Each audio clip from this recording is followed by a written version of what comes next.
अभिलाषा Hindi academy में आप सभी विद्यार्थियों का एक बार फिर से अभिवादन। हम देख रहे हैं असिस्टेंट प्रोफेसर हिंदी के प्रीवियस ईयर्स के पेपर। अब हम इस समय देख रहे हैं मध्य प्रदेश के उच्चतर शिक्षा सेवा आयोग द्वारा असिस्टेंट प्रोफेसर हिंदी का व्याख्यात्मक हल प्रश्न पत्र। ये परीक्षा आयोजित हुई थी 18/6/2018 को।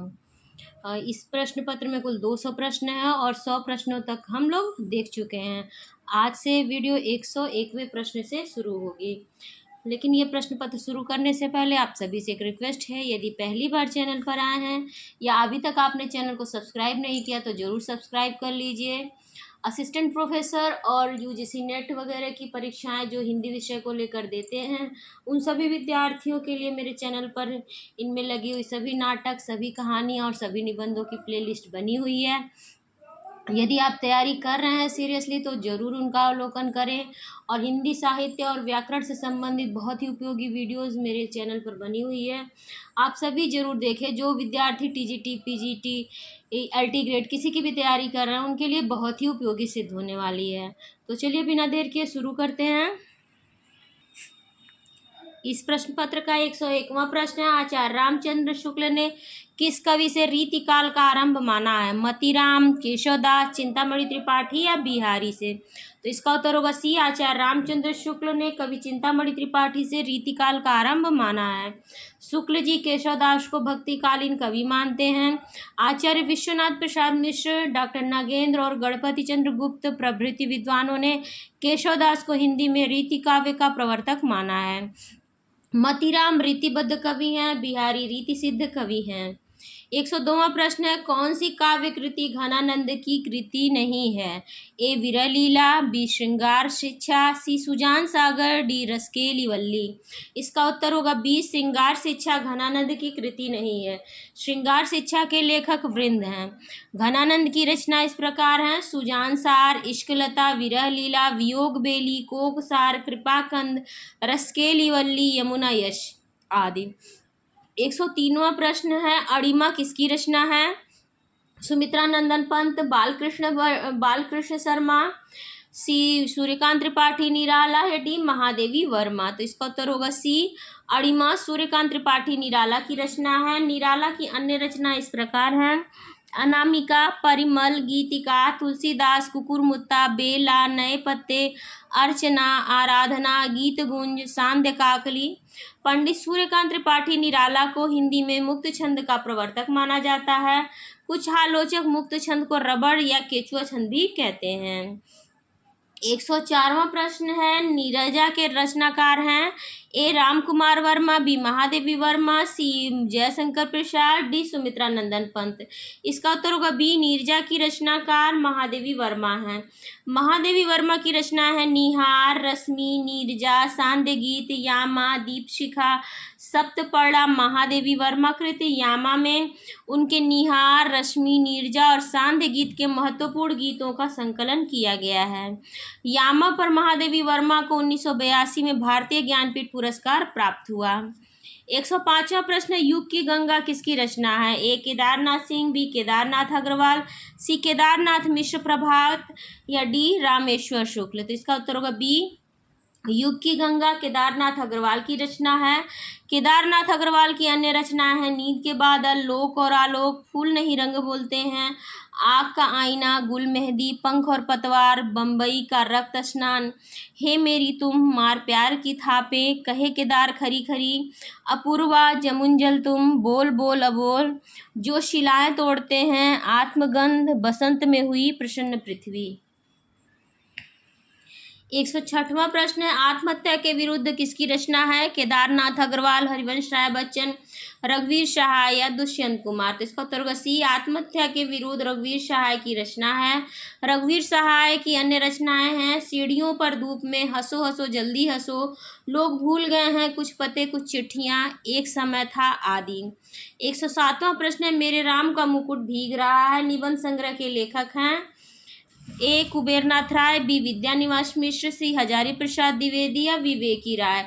इसका उत्तर होगा बी, मेरे राम का मुकुट भीग रहा निबंध संग्रह के लेखक का नाम विद्यानिवास मिश्र है। विद्यानिवास मिश्र के निबंध संग्रह इस प्रकार हैं: चितवन की छाह, हल्दी धूप, कदम की फूली डाल, तुम चंदन हम पानी, आंगन का पंछी और बंजारा मन, मैंने शिल्प ऊंचाई, बसंत आ गया पर कोई उत्कंठा नहीं, मेरे राम का मुकुट भीग रहा है, भ्रमरानंद के पत्र, अंगद की नियति, शिरीष की याद आई, साहित्य का खुला आकाश, कितने मोर्चे साहित्य के सरोकार। 108वां प्रश्न, आधे अधूरे नाटक के प्रमुख स्त्री पात्र का नाम क्या है? ए मालती, बी जया, सी सावित्री, डी अलका। इसका उत्तर होगा सी, आधे अधूरे नाटक की प्रमुख स्त्री पात्र सावित्री है। आधे अधूरे नाटक का प्रकाशन 1969 ईस्वी में हुआ था। इसके लेखक मोहन राकेश हैं। आधे अधूरे नाटक को समकालीन जिंदगी का पहला सार्थक हिंदी नाटक माना जाता है।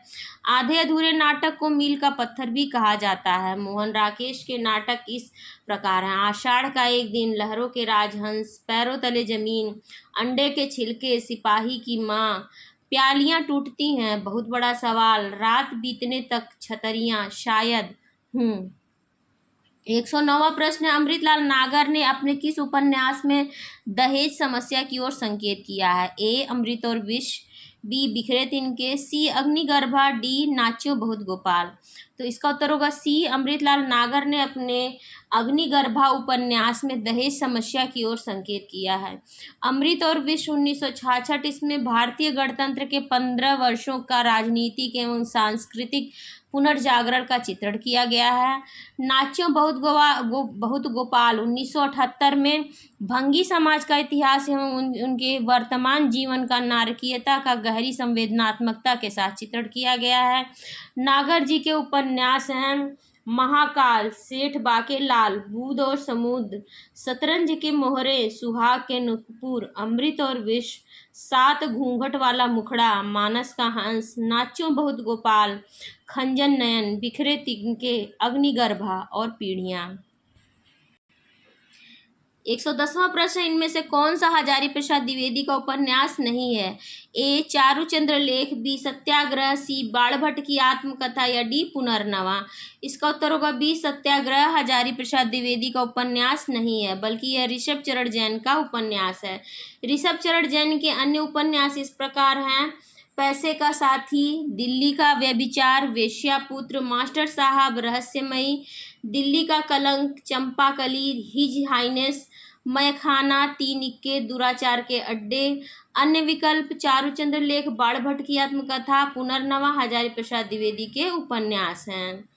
111वां प्रश्न, भारतेंदु के अनुसार हिंदी का पहला मौलिक नाटक कौन सा है?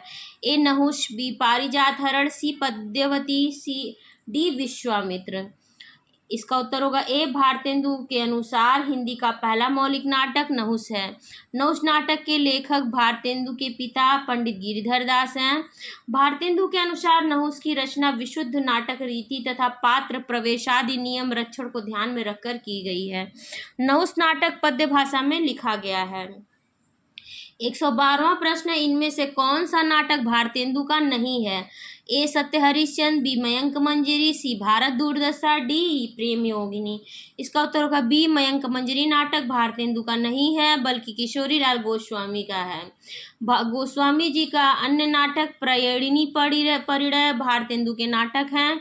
सत्य हरिश्चंद्र, भारत दुर्दशा, प्रेम जोगिनी, वैदिकी हिंसा हिंसा न भवति, विशेष्य विषमौषधम, प्रेम जोगिनी, चंद्रावली, नील देवी, अंधेर नगरी, सती प्रताप आदि।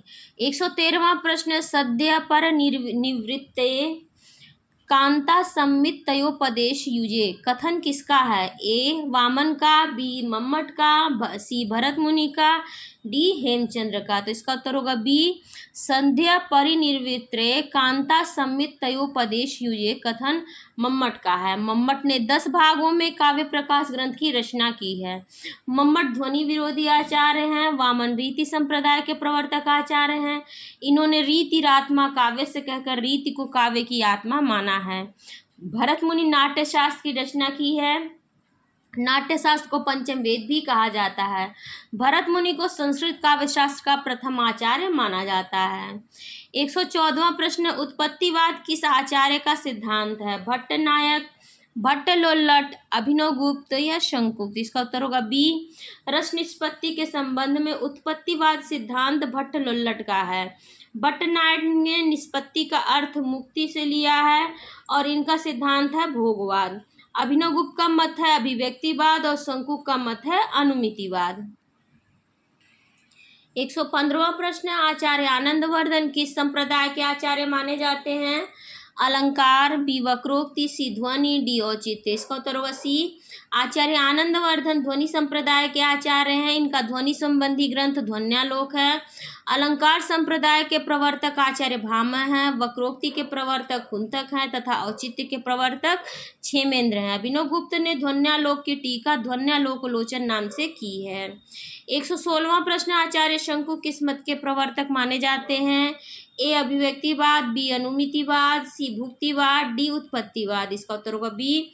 आचार्य शंकुक अनुमितिवाद के प्रवर्तक माने जाते हैं। इन्होंने निष्पत्ति का अर्थ अनुमिति से लिया तथा संयोग का अर्थ अनुभाष्य अनुमापक भाव संबंध से लिया। सभी आचार्यों ने भरत मुनि के सूत्र विभावानुभाव व्यभिचारी संयोगादृश्य निष्पत्ति सूत्र के संयोग और निष्पत्ति को लेकर अपने मत व्यक्त किए हैं। 117वां प्रश्न, अभिव्यंजनावाद के प्रवर्तक हैं प्लेटो, क्रोचे, अरस्तु या मार्क्स। तो इसका उत्तर होगा बी। क्रोचे अभिव्यंजनावाद के प्रवर्तक हैं। इनके ग्रंथ का नाम aesthetic new essays on aesthetic है। प्लेटो ने रिपब्लिक, इयोन, पोलितेइया, लॉज आदि पुस्तकें लिखी हैं। अरस्तु का पेरिपोइटिकस, टेक्निस रिटोरिकस और कार्ल मार्क्स ने दास कैपिटल नामक पुस्तक लिखी है। 118वां प्रश्न, किस पाश्चात्य आलोचक ने हमारी मूल्यांकन संबंधी धारणाओं का संबंध मानसिक उद्योगों से माना है? ए इलियट, बी क्रोचे, सी अरस्तु, डी आई.ए. रिचर्ड्स। इसका उत्तर होगा डी। आई.ए. रिचर्ड्स ने हमारी मूल्यांकन संबंधी धारणाओं का संबंध मानसिक उद्योगों से माना है। रिचर्ड्स का संप्रेषण सिद्धांत है। इनकी पुस्तकें हैं the foundation of aesthetics, the principles of literary criticism, science and poetry आदि। 119वां प्रश्न, नई कविता और अस्तित्ववाद के लेखक कौन हैं? ए हजारी प्रसाद द्विवेदी, बी रामविलास शर्मा, सी नामवर सिंह, डी अज्ञे। इसका उत्तर होगा बी। नई कविता और अस्तित्ववाद के लेखक रामविलास शर्मा हैं। इनकी अन्य आलोचनात्मक पुस्तकें हैं प्रेमचंद, प्रगति और परंपरा, साहित्य और संस्कृति, प्रेमचंद और उनका युग, प्रगतिशील साहित्य की समस्याएं आदि, सूर साहित्य, हिंदी साहित्य की भूमिका, कबीर, सहज साधना, कालिदास की लालित्य योजना आदि। हजारी प्रसाद द्विवेदी की पुस्तकें हैं नामवर सिंह की छायावाद, इतिहास और आलोचना, आधुनिक साहित्य की प्रवृत्तियां, कविता के नए प्रतिमान, दूसरी परंपरा की खोज आदि पुस्तकें हैं। अज्ञे ने हिंदी साहित्य, एक आधुनिक परिदृश्य, त्रिशंकु, आत्मनेपद, आकलन आदि समालोचनात्मक पुस्तकें लिखी हैं। 120वां प्रश्न, पश्चिमी हिंदी की उत्पत्ति किस अपभ्रंश से हुई है? पैशाची, सौरसेनी, मागधी या अर्धमागधी। इसका उत्तर है बी। पश्चिमी हिंदी की उत्पत्ति सौरसेनी अपभ्रंश से हुई है। पश्चिमी हिंदी में 5 बोलियां आती हैं, कौरवी, हरियाणवी या बंगरू, ब्रजभाषा, बुंदेली और कन्नौजी आती हैं। मागधी अपभ्रंश से बिहारी हिंदी का विकास, अर्धमागधी से पूर्वी हिंदी का विकास जिसमें अवधी, बघेली और छत्तीसगढ़ी बोलियां आती हैं। 121वां प्रश्न, राधा कृष्ण के प्रेम को लेकर कृष्ण भक्ति की जो काव्य धारा चली उसमें लीला पक्ष अर्थात ब्रह्मार्थ विधान की प्रधानता रही है। यह कथन हिंदी साहित्य के किस इतिहासकार का है? ए हजारी प्रसाद द्विवेदी, बी डॉक्टर गणपति चंद्र गुप्त, सी आचार्य रामचंद्र शुक्ल, डी आचार्य विश्वनाथ प्रसाद मिश्र। इसका उत्तर होगा सी। राधा कृष्ण के प्रेम को लेकर कृष्ण भक्ति की जो काव्य धारा चली उसमें लीला पक्ष अर्थात बाह्यार्थ विधान की प्रधानता रही है। यह कथन आचार्य रामचंद्र शुक्ल का है। आचार्य हजारी प्रसाद द्विवेदी ने भक्ति का उदय भारतीय चिंतन धारा का स्वाभाविक विकास माना है।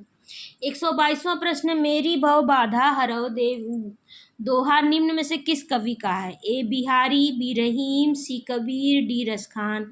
इसका उत्तर होगा मेरी भव बाधा हरो दोहा रीतिकालीन रीति सिद्ध कवि बिहारी लाल का है। इनकी एकमात्र रचना बिहारी सतसई है। रहीम भक्तिकालीन धर्मनिरपेक्ष कवि हैं। इनकी रचनाएं हैं दोहावली, नगर शोभा, मदनाष्टक, बरवे नायिका भेद, कबीर निर्गुण भक्ति काव्य के प्रवर्तक माने जाते हैं और रसखान का मूल नाम सैयद इब्राहिम था। इनकी प्रमुख कृतियां हैं सुजान, रसखान, प्रेम वाटिका, दान लीला, अष्टयाम। 123वां प्रश्न है, मेरे तो गिरधर गोपाल दूसरों न कोई, किसका पद है? सूरदास, मीराबाई, बिहारी या जयसी? तो इसका उत्तर होगा बी, कवि। और उनकी पंक्तियां इस प्रकार हैं। मीराबाई की पंक्ति है, मेरे तो गिरधर गोपाल दूसरों न कोई। सूरदास की पंक्ति है, शोभित कर नवनीत लिए। बिहारी की है, सहज सेत पंच तोरिया, पहिरत अति छवि होती, जल दीप के चादर लो, जगमगाती तन ज्योति। जैसी की है, फिर रोई कोई नहीं बोला, आधी रात विहंगम बोला। 124वां प्रश्न है, कौन सी विद्यापति की रचना नहीं है? कीर्ति पताका, कीर्ति लता, पदावली या गीत गोविंद? तो इसका उत्तर होगा डी, गीत गोविंद विद्यापति की रचना नहीं है, अपितु यह मीराबाई की कृति है। कीर्ति पताका, कीर्ति लता एवं पदावली विद्यापति की रचना है, जिसमें कीर्ति लता एवं कीर्ति पताका अवहट्ट भाषा में तथा पदावली मैथिली भाषा में है।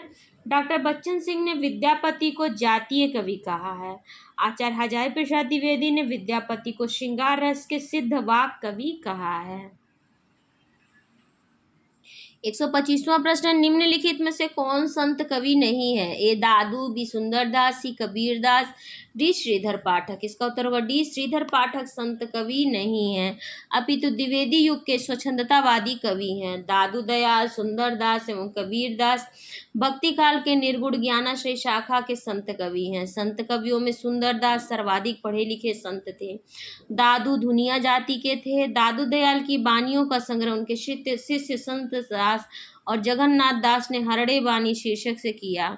कबीर की बानियों का संग्रह उनके शिष्य धर्मदास ने बीजक नाम से किया है। 126वां प्रश्न, निम्नलिखित कवियों में से अष्टछाप का कवि कौन नहीं है? ए रैदास, बी नंददास, सी चतुर्भुज दास, डी कुंभन दास? इसका उत्तर होगा ए रैदास अष्टछाप के कवि न होकर संत कवि हैं। इनके 40 पद गुरु ग्रंथ साहिब में संकलित हैं। अष्टछाप के कवियों का विवरण इस प्रकार है, सूरदास, नंददास, चतुर्भुज दास, कुंभन दास, परमानंद दास, छीत स्वामी, गोविंद स्वामी, कृष्णदास। 127वां प्रश्न है, बीशल देव रासो के रचनाकार कौन थे? ए दलपति विजय, बी नरपति नाल, सी जगनिक, डी भट्ट केदार? तो इसका उत्तर होगा बी, बीशल देव रासो के रचनाकार नरपति नाल हैं। रचनाकार और उनकी रचनाएं देखिए इस प्रकार है, दलपति विजय, खुमाल रासो, नरपति नाल, बीशल देव रासो, जगनिक, परमाल रासो, भट्ट केदार, जयचंद प्रकाश। 128वां प्रश्न है, पद्मावत में उल्लिखित राजा रतन सेन कहाँ के राजा थे? ए चित्तौड़गढ़, बी बीकानेर, सी कुंभलगढ़, सी रणथंभौर? तो इसका उत्तर होगा ए, पद्मावत में उल्लिखित राजा रतन सेन चित्तौड़गढ़ के राजा थे। 57 खंडों में विभक्त पद्मावत मसनवी शैली दोहा चौपाई छंदों में मलिक मोहम्मद जायसी द्वारा रचित है। आचार्य शुक्ल के अनुसार पद्मावत की कथा का पूर्वार्ध कल्पित और उत्तरार्ध ऐतिहासिक है। 129वां प्रश्न, आचार्य शुक्ल के अनुसार निम्नांकित में से कौन सी रचना तुलसीदास की है? ए छप्पर रामायण, बी पर्व रामायण, सी कड़खा रामायण, डी रोला रामायण? इसका उत्तर होगा बी, आचार्य रामचंद्र शुक्ल के अनुसार बर्व रामायण तुलसीदास की है। 7 कांडों में विभक्त बर्व रामायण अवधि के बर्व छंद में रचित एक मुक्तक काव्य है। गोस्वामी तुलसीदास के 12 प्रमाणिक ग्रंथ माने जाते हैं। 130वां प्रश्न, सूरदास कृष्ण भक्ति के किस संप्रदाय में दीक्षित थे? ए चैतन्य संप्रदाय, बी राधा वल्लभ संप्रदाय, सी वल्लभ संप्रदाय, डी सखी संप्रदाय? इसका उत्तर है सी, सूरदास कृष्ण भक्ति के वल्लभ संप्रदाय में दीक्षित थे। वल्लभाचार्य सूरदास के गुरु थे। इन्होंने पुष्टि मार्ग चलाया था। वल्लभ संप्रदाय में कृष्ण पूर्णानंद स्वरूप पूर्ण पुरुषोत्तम परब्रह्म है। सूरदास अष्टछाप के कवि थे। स्वामी विट्ठलनाथ ने सूरदास को पुष्टि मार्ग का जहाज कहा है। सूरदास को वात्सल्य एवं श्रृंगार का सम्राट कहा जाता है। 131वां प्रश्न, सुजान हित कृपा कंद विद्योग बेली किस कवि की रचनाएं हैं? ए भूषण बी भिखारीदास, सी घनानंद, डी आलम। इसका उत्तर होगा सी सुजान हित, कृपाकंद, वियोग बेली। रीतिकालीन रीति मुक्त काव्यधारा के प्रमुख कवि घनानंद की रचनाएं हैं। आचार्य रामचंद्र शुक्ल ने इनके विषय में लिखा है, ये साक्षात रसमूर्ति और ब्रजभाषा काव्य के प्रधान स्तंभों में हैं। इन्हें प्रेम की पीर का कवि तथा जबादानी का दावा रखने वाला कवि आदि कहा जाता है। इनकी अन्य प्रसिद्ध रचनाएं हैं सुजान सार, इश्कलता, विरह लीला, कोकसार, रसकेली वल्ली, यमुना यश। 132वां प्रश्न है, मध्वाचार्य का मत कौन सा है? विशिष्टाद्वैतवाद, द्वैताद्वैतवाद, द्वैतवाद, शुद्धाद्वैतवाद। तो इसका उत्तर होगा बी माधवाचार्य द्वैतवाद के प्रवर्तक हैं। दम माधव इसकी ट्रिक है, द्वैत माधव। विशिष्टाद्वैतवाद रामानुचार, विशिष्ट श्री राम। द्वैताद्वैतवाद निम्बार्काचार, द्वैताद्वय निम्बासन। शुद्धाद्वैतवाद शुद्ध वल्लभ। ये ट्रिक है इनको याद करने की। 133वां प्रश्न, संतन को कहा सीकरी सो कहा, मावत जात पनैया टूटी, बिसरी गयो हरिनाम। किसका कथन है? परमानंद दास, कुंभन दास, सूरदास या कृष्णदास का। तो इसका उत्तर होगा बी संदन को कहा सीकरी सो कहा, मावत जात पनहिया टूटी, बिसरी गयो हरिनाम। यह कथन कृष्ण भक्त कवि कुंभन दास का है। कुंभन दास अकबर के निमंत्रण पर पैदल ही फतेहपुर सीकरी गए, जिस पर अफसोस करके उक्त पंक्ति लिखी। कुंभन दास प्रथम अष्टछापी कवि थे। वे जाति के क्षत्रिय थे। कुंभन दास ने सन 1992 में वल्लभाचार्य से दीक्षा ग्रहण की। 134वां प्रश्न है, राजा जयसिंह के दरबारी कवि कौन थे? ए भूषण, बी बिहारी, सी मतीराम, डी सेनापति। इसका उत्तर होगा बी। दिए गए कवियों में बिहारी राजा जयसिंह के दरबारी कवि थे। रीतिकालीन कवियों में वीर रस के एकमात्र कवि भूषण शिवाजी एवं छत्रसाल के दरबारी कवि थे। मतीराम जहांगीर, ज्ञानचंद, भाव सिंघाड़ा, स्वरूप सिंह बुंदेला के क्रमशः दरबारी कवि थे। 135वां प्रश्न, आचार्य रामचंद्र शुक्ल ने छायावाद के किस कवि को मधुमयी प्रतिभा और जागरूक भावुकता का कवि कहा है? ए पंत, बी निराला, सी प्रसाद, डी महादेवी। इसका उत्तर है सी आचार्य रामचंद्र शुक्ल ने छायावाद के कवि जयशंकर प्रसाद को मधुमयी प्रतिभा और जागरूक भावुकता का कवि कहा है। जयशंकर प्रसाद को प्रेम और सौंदर्य का कवि कहा जाता है। सूर्यकांत त्रिपाठी निराला को ओज, औदात्य और विद्रोह का कवि, अकुंठ एवं वयस्क श्रृंगार दृष्टि तथा तृप्ति का कवि कहा जाता है। सुमित्रानंद पंत को प्रकृति का सुकुमार राजकुमार एवं प्रकृति का सुकुमार कवि कहा जाता है। महादेवी वर्मा को हिंदी के विशाल मंदिर की वीणा पाड़ी एवं आधुनिक मीरा कहा जाता है। 136वां प्रश्न है, चाह नहीं मैं सुरबाला के गहनों में गूथा जाऊं नामक पुष्प की अभिलाषा कविता किस कवि की रचना है? ए बालकृष्ण शर्मा, बी माखनलाल चतुर्वेदी, सी सियाराम शरण गुप्त, डी सुभद्रा कुमारी चौहान। इसका उत्तर होगा बी चाह नहीं मैं सुरबाला के गहनों में गूथा जाऊं नामक पुष्प की अभिलाषा कविता माखनलाल चतुर्वेदी की है। एक भारतीय आत्मा उपनाम से प्रसिद्ध माखनलाल चतुर्वेदी राष्ट्रीय सांस्कृतिक काव्यधारा के प्रमुख कवि हैं। हिम किरीटिनी, हिम तरंगिनी, माता समर्पण आदि इनके काव्य संग्रह हैं। कैदी एवं कोकिला तथा पुष्प की अभिलाषा आदि इनकी प्रसिद्ध कविताएं हैं। सन 1955 इसमें हिम तरंगिणी के लिए इन्हें साहित्य अकादमी पुरस्कार मिला है। 137वां प्रश्न है, कवि वचन सुधा और बाला बोधिनी के संपादक कौन थे? ए पंडित बालकृष्ण भट्ट, बी बद्रीनारायण चौधरी प्रेमगंज, सी प्रताप नारायण मिश्र, डी भारतेंदु हरिश्चंद्र। इसका उत्तर होगा डी कवि वचन सुधा 1868 इसमें, बाला बोधिनी 1874 में तथा हरिश्चंद्र मैगजीन 1873 इसके संपादक भारतेंदु हरिश्चंद्र थे। हिंदी में आधुनिकता और पुनर्जागरण का प्रवर्तक और पितामह भारतेंदु हरिश्चंद्र को माना जाता है। 138वां प्रश्न है, परिमल किसकी रचना है? ए राजकुमार वर्मा, बी शिवमंगल सिंह सुमन, सी सूर्यकांत त्रिपाठी निराला, डी महादेवी वर्मा। इसका उत्तर होगा सी परिमल सूर्यकांत त्रिपाठी निराला की रचना है। महाप्राण निराला की प्रमुख रचनाएं इस प्रकार हैं, अनामिका, परिमल, गीतिका, तुलसीदास, कुकुरमुत्ता, अड़िमा, बेला, नए फतेह, अर्चना, आराधना, गीतगुंज, सांध्य काकली आदि। 139वां प्रश्न है, केदारनाथ अग्रवाल किस काव्य धारा के कवि हैं? ए छायावाद, बी प्रयोगवाद, सी प्रगतिवाद, डी आधुनिकतावाद। इसका उत्तर होगा सी, केदारनाथ अग्रवाल प्रगतिवाद काव्य धारा के कवि हैं। ये अपने काव्य यात्रा के आरंभिक दौर में बालेंदु उपनाम से रचनाएं करते थे। तब ये ब्रजभाषा में कवित्व सवैया छंद में लिखते थे। केदारनाथ अग्रवाल ने देश विदेश के तमाम कवियों की कविताओं का अनुवाद देश विदेश की कविताएं शीर्षक से किया। इनकी प्रमुख रचनाएं हैं युग की गंगा, नींद के बादल, लोक और आलोक, फूल नहीं रंग बोलते हैं, आग का आईना, हे मेरी तुम, मार प्यार की थापे, कहे केदार, खरी खरी आदि। 140वां प्रश्न है, आत्मजयी किसकी कृति है? कुंवर नारायण, रघुवीर सहाय, सर्वेश्वर दयाल सक्सेना या विजयदेव नारायण शाही की। तो इसका उत्तर होगा ए, आत्मजयी कुंवर नारायण की कृति है। ये तीसरे सप्तक के कवि हैं। चक्रव्यूह, परिवेश, हम तुम, आमने सामने, कोई दूसरा नहीं, इन दिनों, वाजश्रवा के बहाने आदि इनकी प्रमुख काव्यात्मक रचनाएं हैं।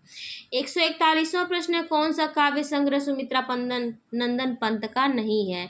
ए पल्लव, बी ग्रंथि, सी गुंजन, डी अनामिका। इसका उत्तर होगा डी, दिए गए काव्य संग्रहों में अनामिका सुमित्रा नंदन पंत का काव्य संग्रह नहीं है, बल्कि ये सूर्यकांत त्रिपाठी निराला का काव्य संग्रह है। सुमित्रा नंदन पंत के प्रमुख काव्य संग्रह इस प्रकार हैं: उच्छ्वास, ग्रंथि, वीणा, पल्लव, गुंजन, युगांत, युगबाड़ी, ग्राम्या, उत्तरा, कला और बूढ़ा चांद, अंतिमा, लोकायतन, चिदंबरा।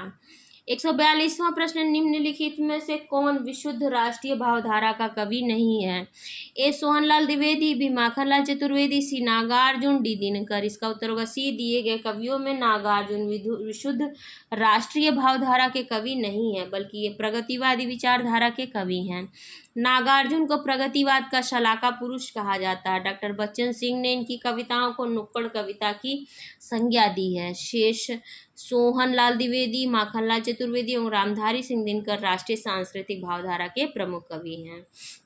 143वां प्रश्न, दिवस का अवसान समीप था, गगन था कुछ लोहित हो चला, किस कवि की रचना है? हरिऔध की, बी प्रसाद की, सी पंत की या डी मैथिली शरण गुप्त की। इसका उत्तर होगा ए, प्रश्नोक्त पंक्ति अयोध्या सिंह उपाध्याय हरिऔध की है, जो उनके काव्य प्रिय प्रवास से है।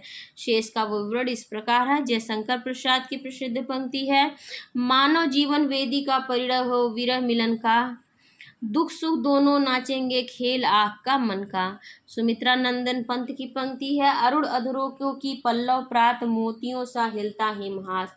मैथिली शरण की गुप्त की पंक्ति है, केवल मनोरंजन न कवि का कर्म होना चाहिए, उसमें उचित उपदेश का भी मर्म होना चाहिए। 144वां प्रश्न है, प्रथम रश्मि का आना रंगीड़ी तूने कैसे पहचाना, किस कवि की पंक्ति है? सुमित्रा नंदन पंत, बी रामधारी सिंह दिनकर, सी महादेवी वर्मा, डी शिवमंगल सिंह सुमन। इसका उत्तर है ए, प्रश्नोक्त पंक्ति प्रकृति के सुकुमार कवि सुमित्रा नंदन पंत की है। शेष के विवरण इस प्रकार हैं। रामधारी सिंह दिनकर की पंक्ति है, स्वानों को मिलता दूध वस्त्र, भूखे बालक फुलाते हैं, माँ की हड्डी से चिपक ठिठुर जाड़े की रात बिताते हैं। महादेवी वर्मा की पंक्ति है, पर शेष नहीं होगी यह मेरे प्राणों की कीड़ा, तुमको पीड़ा में ढूंढा, तुम्हें ढूंढूंगी पीड़ा। शिवमंगल सुमन की पंक्ति है, गति प्रबल पैरों में भरी फिर क्यों रहूं दर दर खड़ा, जब आज मेरे सामने है इतना रास्ता पड़ा। 145वां प्रश्न, राग दरबारी किस विधा की रचना है? ए काव्य, बी उपन्यास, सी निबंध, डी रिपोर्टाज। इसका उत्तर होगा बी, राग दरबारी उपन्यास विधा की रचना है। ये श्रीलाल शुक्ल द्वारा लिखित उपन्यास है। इनके अन्य उपन्यास है, सूनी घाटी का सूरज, अज्ञातवास, सीमाएं टूटती हैं, मकान, पहला पड़ाव, विश्रामपुर का संत। 146वां प्रश्न, एक घूट किसका लिखा हुआ एकांकी है? डॉक्टर रामकुमार वर्मा, सेठ गोविंद दास, जयशंकर प्रसाद या जगदीश चंद्र माथुर। इसका उत्तर होगा सी, एक घूट जयशंकर प्रसाद की लिखी एकांकी है। इसे हिंदी के आधुनिक ढंग की एकांकी माना जाता है। डॉक्टर रामकुमार वर्मा ने हिंदी में सर्वप्रथम पश्चिमी नाट्य विधान को ध्यान में रखकर बादल की मृत्यु 1930 एकांकी की रचना की। सेठ गोविंद दास की एकांकी है, स्पर्धा, मानव मन, मैत्री व मरा क्यों, हंगर स्ट्राइक, बुद्ध की एक शिष्या, सप्तरश्मि, एकादशी, पंचभूत, चतुष्पथ। 147वां प्रश्न है, साहित्यालोचन किसका लिखा हुआ समीक्षात्मक ग्रंथ है? ए रामचंद्र शुक्ल, श्याम सुंदर दास, सी गुलाब राय, डी महावीर प्रसाद द्विवेदी। इसका उत्तर होगा बी, साहित्यालोचन 1922 में श्याम सुंदर दास द्वारा लिखा हुआ समीक्षात्मक ग्रंथ है। इसका लेखन स्नातकोत्तर कक्षाओं के पाठ्यक्रम की आवश्यकता पूर्ण करने के लिए किया गया था। इनके द्वारा लिखित अन्य आलोचनात्मक ग्रंथ है भाषा विज्ञान, हिंदी भाषा का विकास, हिंदी भाषा और साहित्य, रूपक रहस्य, भाषा रहस्य। 148वां प्रश्न है, जीप पर सवार इल्लियां किसकी हास्य व्यंग्य रचना है? ए रविन्द्रनाथ त्यागी, बी शरद जोशी, सी सुदर्शन मजीठिया, डी नरेंद्र कोहली। इसका उत्तर होगा बी, जीप पर सवार इल्लियां शरद जोशी का हास्य व्यंग्य रचना है। इनके अन्य हास्य व्यंग्यात्मक निबंध है यथासंभव, हम भ्रष्टन के भ्रष्ट हमारे, किसी बहाने, राह किनारे बैठ, तिलस्म, दूसरी सतह, यत्र तत्र सर्वत्र। इस कोटि के सुदर्शन मजीठिया के निबंध है इंडिकेट बनाम सिंडिकेट, मुख्यमंत्री का डंडा, टेलीफोन की घंटी से डिस्को कल्चर। 139वां प्रश्न है, ठेठ हिंदी का ठाठ किस विधा की कृति है? निबंध, समीक्षा, उपन्यास या रिपोर्टाज। इसका उत्तर होगा सी, ठेठ हिंदी का ठाठ अयोध्या सिंह उपाध्याय हरिओत द्वारा लिखित उपन्यास है। अयोध्या सिंह उपाध्याय के ठेठ हिंदी का ठाठ उपन्यास को मुहावरे की पाठ्य पुस्तक कहा जाता है। ठेठ हिंदी का ठाठ की रचना 1899 इसमें हुई। अधकिला फूल 1907 में हरिओत जी का एक अन्य उपन्यास है। 150वां प्रश्न, शेखर एक जीवनी कैसा उपन्यास है? जीवनी परक, मनोविश्लेषणवादी, सामाजिक या व्यक्तिवादी। इसका उत्तर होगा बी, शेखर एक जीवनी अज्ञेकृत मनोविश्लेषणात्मक उपन्यास है। देखिए इसमें जीवनी परक और मनोविश्लेषणात्मक में इंसान कंफ्यूज हो सकता है, लेकिन ये मनोविश्लेषणात्मक उपन्यास है। अज्ञे एक प्रौढ़ मनोवैज्ञानिक उपन्यासकार है। शेखर एक जीवनी 2 भागों में प्रकाशित है। भाग 1 सन 1940 ईस्वी में प्रकाशित है। इसका नायक शेखर एक किशोर है और लेखक उसके किशोरावस्था का विश्लेषण करता है। भाग 2 का प्रकाशन 1944 ईस्वी में हुआ। इसमें शेखर के युवा काल की मानसिक स्थिति का अंकन किया गया है। तो 150वें प्रश्न हो चुके हैं। इससे आगे का प्रश्न मैं अगले भाग में बनाऊंगी, क्योंकि वीडियो काफ़ी लंबी हो चुकी है। तो पहली बार चैनल पर आए हैं तो जरूर सब्सक्राइब कर लीजिए, लाइक शेयर और कमेंट करना ना भूलिए। कोई प्रश्न हो या कोई सुझाव हो तो कमेंट सेक्शन में ज़रूर दें और अपने एजुकेशनल ग्रुप में इस वीडियो को जरूर शेयर करें। धन्यवाद।